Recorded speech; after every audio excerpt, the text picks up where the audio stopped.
to Crusader Pub.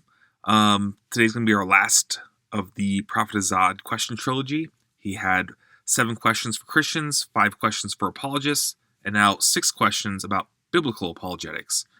And that is not an expertise of mine, but we are definitely going to cover some of those questions and see where he goes with it.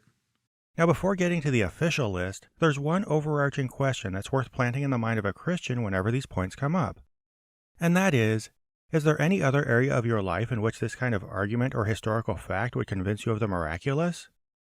In other words, imagine you're just going about your life with no pre-existing religious belief that you hope to justify, and out of the blue you hear a brand new claim about a guy who was God incarnate and did miracles and raised himself from the dead. What would it take to make you give this idea as much as a second thought, much less believe it to the point that it changes how you live your life? Would these apologetics be enough to do it for you? So for his little gotcha pre-question here, I don't see any reason not to investigate miracle claims that happen today. Why not? First thing you can always do is look at the person who's actually making the claim. Do they have a history of mental illness or drug abuse? And you might not get answers to those questions, at least not initially, but it's a good place to start. Decide if you want to keep going with your inquiry, and it becomes pretty quickly obvious whether or not it is something worth going deeper into or not. But I wouldn't say, no, I'm just going to dismiss supernatural claims out of hand. Number 1. What does the number of New Testament manuscripts have to do with stories about Jesus being true? Most of the New Testament manuscripts were produced by the medieval church in factory-like scriptoriums that were the ancient equivalent of the printing press, almost all of them more than 1,000 years after the time of Christ, by the way, and the church had a habit of meticulously preserving any tiny scrap of scripture while being comparatively careless with or even actively destroying other texts. So basically, surprise, the religion that held a theocratic control over the West ended up manufacturing the most copies of its religious documents. So I would love to say that he's just strawmanning here, but the fact is that a lot of Christians will take a fact, something that's actually useful and helpful in apologetics, and they will misapply it.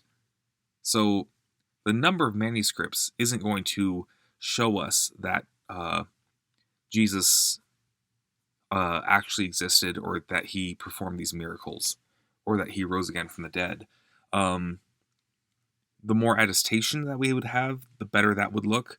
But just the number of manuscripts wouldn't necessarily show anything. Kind of like he points out, the medieval church, that was people's full-time job, was just copying the Bible, and they had to do it by hand. So it took a long time. It was a very tedious project, and Bibles were expensive.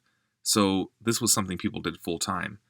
And side note, this is where the idea where the Catholic Church would hide the Bible from common people, that's not exactly true. They would store the Bibles in locked areas because they were so difficult to reproduce and so expensive, especially if they put illustrations into the Bible itself. Look at the Book of Kells, for example. That would be that's a really fascinating manuscript that we have with tons of illustrations, and would have been very, very expensive and time-consuming to produce. So I think he's misunderstanding the argument here. The way I would say it's usually used is that people accuse the church of making up stories about Jesus later, or that he was a later invention of a Roman church, and that Christianity really began with Constantine, things like that. And by having so many manuscripts that consistently get older, we can show that later Christianity didn't just invent these things. When letters were sent to the church, when the Gospels were written and sent to churches, they would be quickly copied and sent to other churches. So these copies quickly spread. And they spread all over the Mediterranean and into Europe and into Africa. And having these manuscripts shows that they more or less match each other. There could be a few variances here and there, and that's all pretty well documented. But it does show that there was no major change made to these documents, and that's important. Sure, numerous different contemporary sources referring to an event might give us reason to believe it's likely. But a lot of the same thing copied over and over only proves that someone had the means and desire to copy it over and over. I mean, what would it prove if I photocopied General Zod raised himself from the dead and ascended to heaven over and over? Nothing, right? Well, what if I hired people to make copies by hand? Would that help? No, because a lot of copies of a document saying something happened has nothing to do with anything, and it makes no difference whether those copies are printed or written by hand. He's kind of missing the point here. It's not just the fact that it's hand copied and that took a long time. Paper was expensive, ink was expensive, hiring a scribe would have been very expensive, and that's things that they had to do. They were, for the most part, not literate, and certainly couldn't write, and most of them were pretty poor financially. They didn't exactly have the means to spend a whole lot of money on making copies or writing these letters. So the fact that they actually used what they had to do this shows how important it was. Then you also have the fact that it was illegal. The Romans didn't like the Christians because they refused to worship Roman gods and would go into cities and cause people to get pretty upset because they would preach against these Roman gods. But then you also had the Jews who were upset for what they called blasphemy, saying that Jesus was the Son of God. With these factors involved, you suddenly have a huge stake to making these copies and writing these letters. So if you put Zod in that situation where he's threatened with death, where he is physically attacked, where what he's writing and copying and saying is actually illegal, his words would carry a lot more weight with me and with any reasonable person. Number 2. What happened during the 20 years between Jesus' reported death and the writings of Paul? Roughly speaking, the writings of Paul are estimated to have arisen 20 years after Christ, with the currently accepted Gospels appearing at various dates roughly 40 to 80 years after. This is not really the mystery he's pretending it is. We have a really good idea of what the church was doing in those first 20 years, and that was establishing churches, creating the creeds, sharing them. Most of Paul's epistles will have indications of an earlier creed and of hymns that the churches were already singing about the death and resurrection of Jesus. So the claim definitely is earlier than the vague letters, according to Zod. For a sense of perspective, imagine that someone just last week wrote about a man who did miracles and was killed, raised from the dead, and ascended to heaven in 1980. The only earlier references to this man was a series of letters written in the year 2000. But these letters refer to him rather vaguely and don't tell the story of his life in any detail, and there are no known records of him prior to the year 2000. Sure, the year 2000 letters might mention witnesses or allude to older recitations that might have dated back to the early 80s, but they do not refer you to any kind of paper trail that you can verify yourself.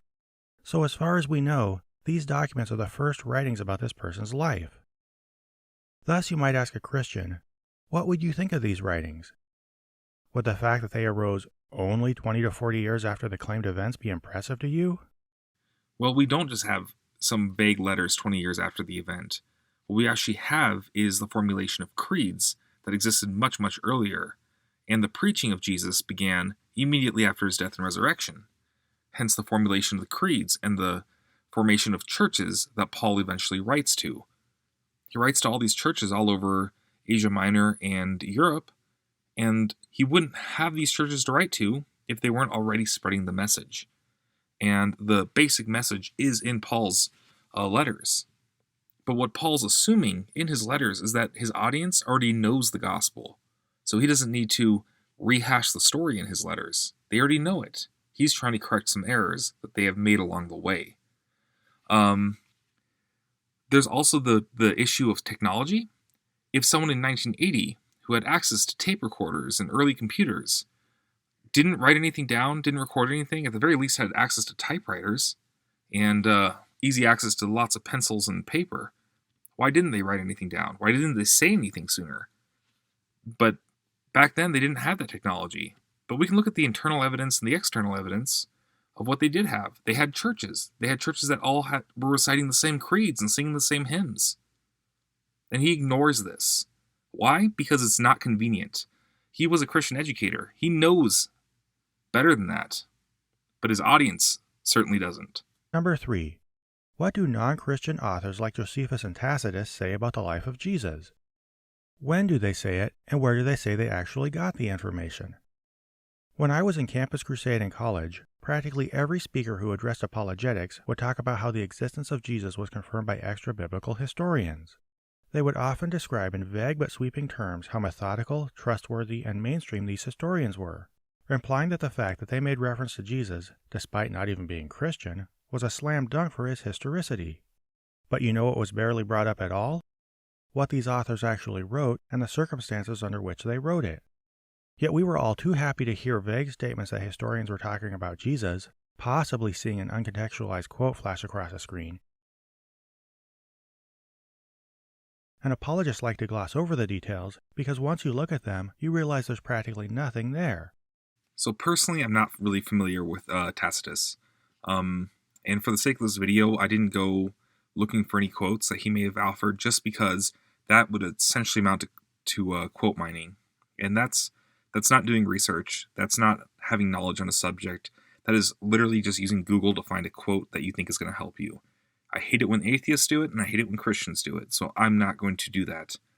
That said, I am a little bit familiar with Josephus's work, and interesting about the quote that he actually flashed on the screen is that later Christians actually added to this quote to make it stronger than it was, which I admit was not a very Christian thing to do. If we have the truth on our side, we don't need to invent lies to make the truth known.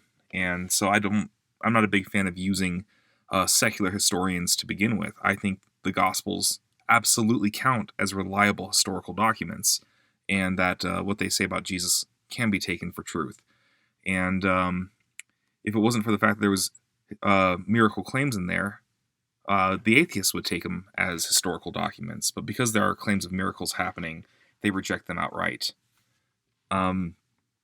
With Josephus, though, what he does point out that is so important for Christians isn't so much that he knows of Jesus' actual historicity himself, but the fact is he mentions that Jesus had disciples, and the disciples didn't abandon him, and that these disciples still exist in the time he's alive, which is a few decades after Jesus. And that's important because, like I said earlier, it was illegal. At best, you were kicked out of the city for spreading blasphemy. And so the fact that these disciples clung to their belief that Jesus died and rose again is important. They were eyewitnesses. If they were inventing a story, they would not have willingly died for it. Now, yes, people die for lies all the time, but they don't know that they're lies. They believe them to be true. You don't die for something you invent yourself just to scam people. They actually believed what they were saying. That itself is not proof that what they said is true, but it's very strong evidence in that direction. And these are things that Prophet of Zod likes to ignore. Number 4. What does it prove if the Bible mentions real people and places from history? So just as the existence of New York City doesn't prove Spider-Man, or the existence of Greek cities don't prove the Iliad, or the existence of the New Mexico desert doesn't prove aliens visited Area 51, the existence of historical details in the Bible proves nothing about the supernatural claims in the Bible.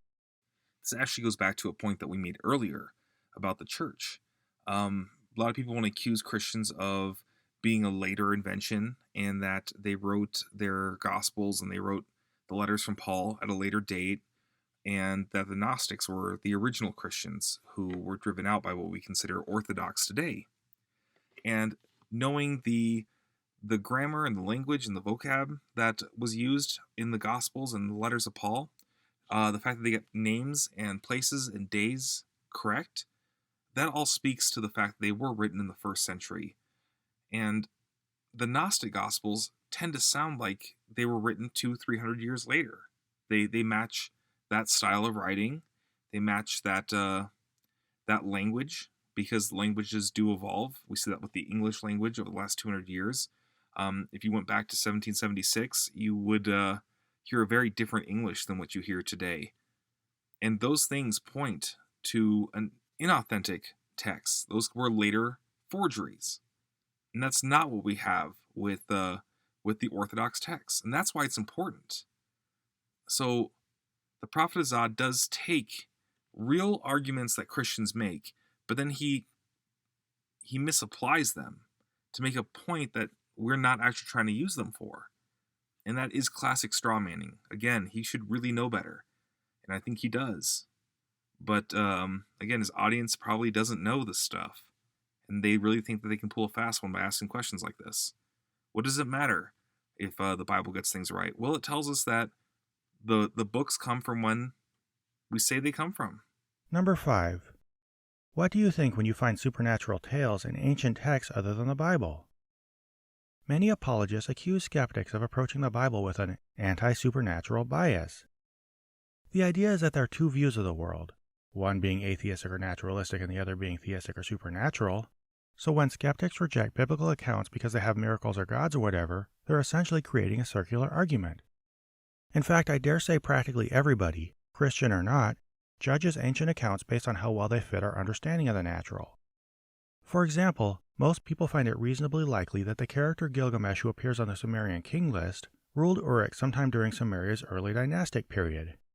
However, I bet they'd seriously doubt that he ruled for 126 years, and most would immediately reject stories about him befriending a beast man, killing the bull of heaven, encountering scorpion people, traveling the path of the sun beneath the earth, surviving a flood by building a wooden cube, and gaining a flower that grants eternal life. Or at the very least, they'd see how these parts of the story stick out as different from, and more questionable than, more mundane claims about him. So I would ask Christians, what do you think when you hear claims like this about Gilgamesh, or a possibly historical Agamemnon or King Arthur? Do you not distinguish mythological-sounding stories from natural-sounding ones, considering the former more likely embellished or made up than the latter? If you don't, well, you might just be the most credulous person in the world, and I'm slightly concerned for you. It's actually kind of humorous in its own way that someone who says that you should test everything and be skeptical about everything and question everything, when it comes to wanting to question these narratives and say, hey, maybe there's truth to these, we should investigate them, he suddenly becomes just the opposite. He doesn't want you to ask the questions. He's concerned about you if you want to actually give this the time of day. And I take a different approach. I say, let's look at these historical accounts and see what they can tell us. First, what was the purpose in their writing? Was it propaganda to pump up the stories of Gilgamesh, like to really make him sound like the greatest person ever? That seems unlikely to me because people back then weren't stupid. They didn't know as much as we do today because they hadn't developed technology. They didn't have the scientific method. They didn't have any of that stuff that the Catholic Church would later develop. What they did have was their sense of the natural world. They probably figured there weren't beastmen walking around or half human, half scorpions. So was this story written as entertainment? Were they metaphors? Were they supposed to reveal spiritual realities as opposed to physical ones? These are all questions to ask because these are questions that we ask of the Bible. As Christians, we ask these questions of the Bible. When you open a text, the Bible being as examined as it is, you can say it's been studied to death. But when you open up the book of Job, ask yourself that question: is this meant to be literal or figurative? Is it just is it a fable to give us a lesson? And the Bible has that whole range of things. So it's worth asking, what is this trying to tell me? And we can do the same thing with the stories of Gilgamesh. Was he a historical person? Probably. Did he reign for 126 years? Well, the Bible has people living for hundreds of years. And you may reject those claims and say, well, people just don't live that long. There's no way Gilgamesh lived 126 years or reigned 126 years. But if you would go back in time and you tell people who had a life expectancy of 35 that one day we'd be living into the 80s, 90s, and some people into their hundreds, they would not believe you. They would not believe you at all. They would think you were crazy. And that's what he's doing here when it comes to that portion of the story. Oh, he reigned 126 years? Yeah, we don't believe that. Well, maybe during that time period, people lived longer. Because there's separate sources, unrelated sources, describing long lifespans. As far as the beast creature, the scorpion, um, people probably didn't believe those were physical beings. They probably represent something else. But ultimately, I haven't studied the Epic of Gilgamesh. I don't really know the details of the story. I don't know the language of the story. I don't know the tone. So I'm not the one who can say what they were trying to accomplish there. But what I can say is that you don't just dismiss it out of hand just because something sounds unreasonable. Number 6. What do you think people should take from the scriptures as historical documents? Of course, supernatural stories are not the only thing we doubt in history. In fact, we're at least somewhat doubtful, or at least tentative, about anything we read in the historical record. For example, yes, we disbelieve that Gilgamesh ruled for over a century and was an overpowered demigod. But taking it even further, we're not even certain about the date of his reign. Thus, given our healthy uncertainty about the past, as well as the limitations of what we expect any historical document to tell us, I would ask Christians, what do you expect people to do with the Gospels?